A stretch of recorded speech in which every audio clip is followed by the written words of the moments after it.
you guys hate that awkward moment when your pierced up cat ears don't want to stay on top of your head? That's really annoying.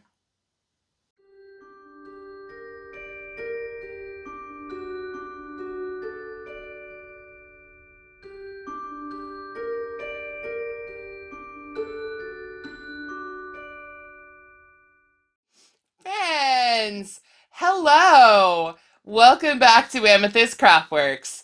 I'm Samantha. And yeah, don't you hate it when your cat ears don't want to stay on top of your head? Gosh, I'm sure that's a thing that we can all relate to, right? But hello, how are you? I hope you are doing good today. I'm doing pretty dang fantastic today, and I have got a Movie Marquee Challenge update for ya. Now, like I said, we are endeavoring this month to do better update wise than I did last month in my own month of September because I failed. Let's just be honest. Excuses aside, your girl failed. And so this month we are endeavoring to not fail at all. Mhm. Sore throat, lingering cough, aside, I have some hot tea and I am ready to update you on the things that I have started in October. In case you are unfamiliar with the Movie Marquee Challenge, I will give you the quickest rundown that I possibly can. It is a challenge, a year-long 2023 challenge, that is hosted by me, Bella from Bella's Crochet Gifts, and Heather the Crochet Witch. The three of us are taking turns every month picking a movie, and then in that month, all of us that are participating are taking inspiration and pulling colors from that movie's poster to inspire projects or parts of projects or whatever it is that tickles your fancy, right? In that month, we're all basing colors and inspiration on the movie's poster that is picked. Now, in October, it is, fittingly enough, it is Heather's month. And so for October, she picked Violent Night. Now, this movie, I said it kind of vaguely in the first update, not even the first update, it was just the reveal, my planning for the month for October, that it's a fun movie, I will just say. It's crazy and violent, yes. The name, it's named very appropriately. But it was a good movie, and I really enjoyed it. And I have got part of my project already worked up and ready to show you. So if you're ready for that, let's cut the babbling short and actually get into the update. So, last week I showed you all of my yarn color choices in my Movie Marquee project bag. They are all still stuffed in here, but I have been using them. They are a little less full than they were the last time you saw them, although minimally, but they have been used because I've got 3 of the 6 granny squares that I am making this month and every month, and I've also got my applique to show you.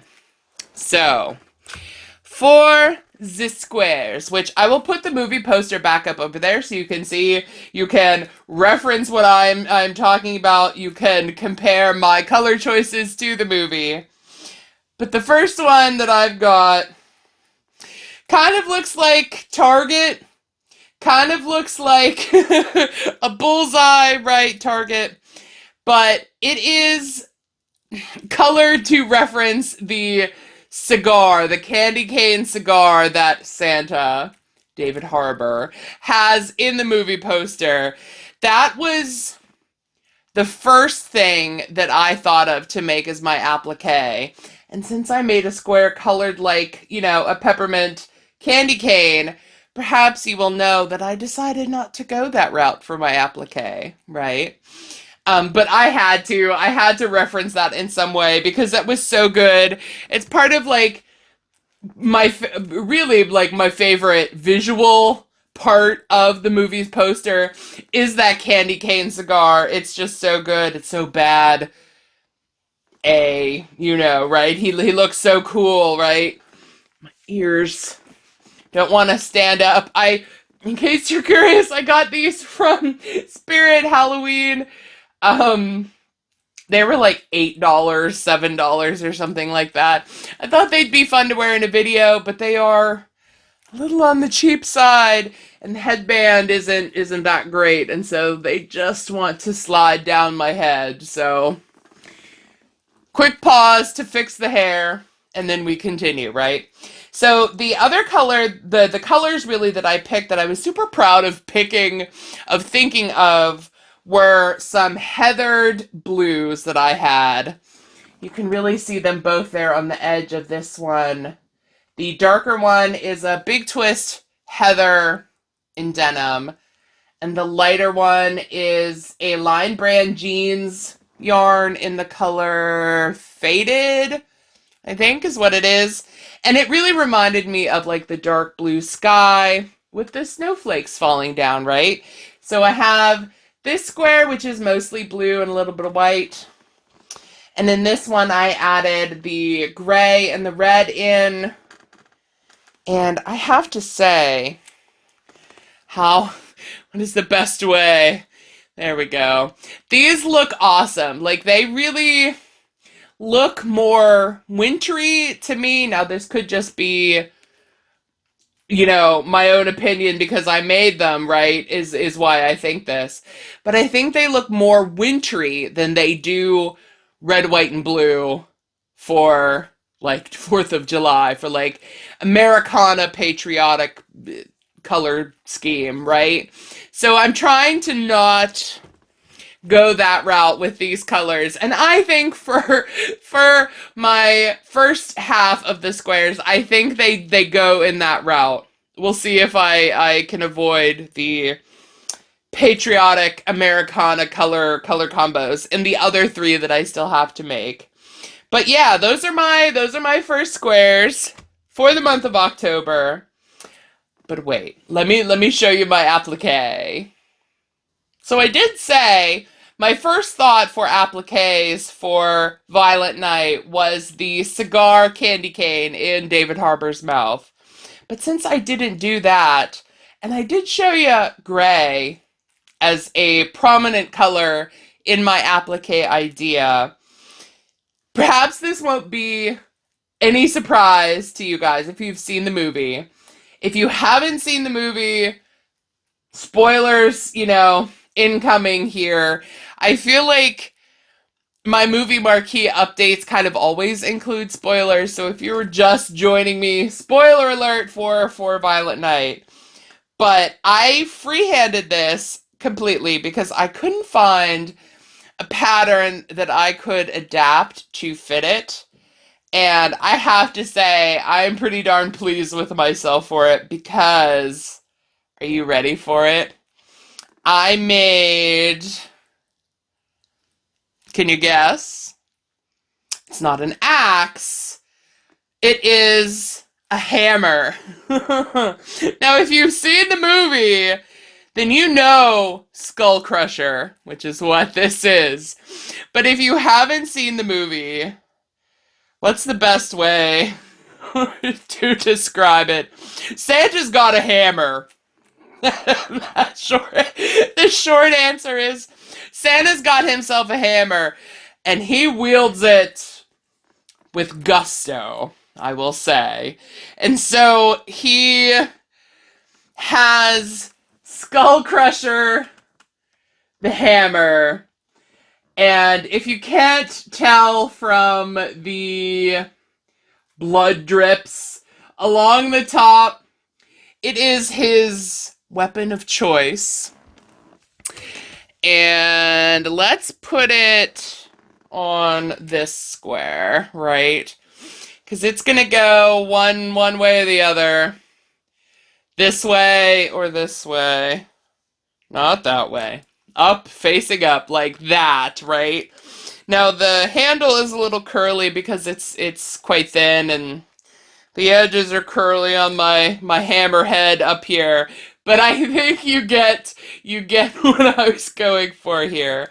Since I had to freehand this by the by. As I was working on it, I initially wanted the blood drips to be coming off the edges of the hammer, so not along the top, because when you're hammering, right, you don't go this way, you go this way, right? So I wanted the edges to have the blood drips and then blood dripping off of the edges. But not only did it make it look more like an axe that way, but it also covered up so much of the edges here that it just sort of looked off. It didn't look right. So then I decided to just sort of freehand some bloody smears and splats and things across the top, and I think it worked better.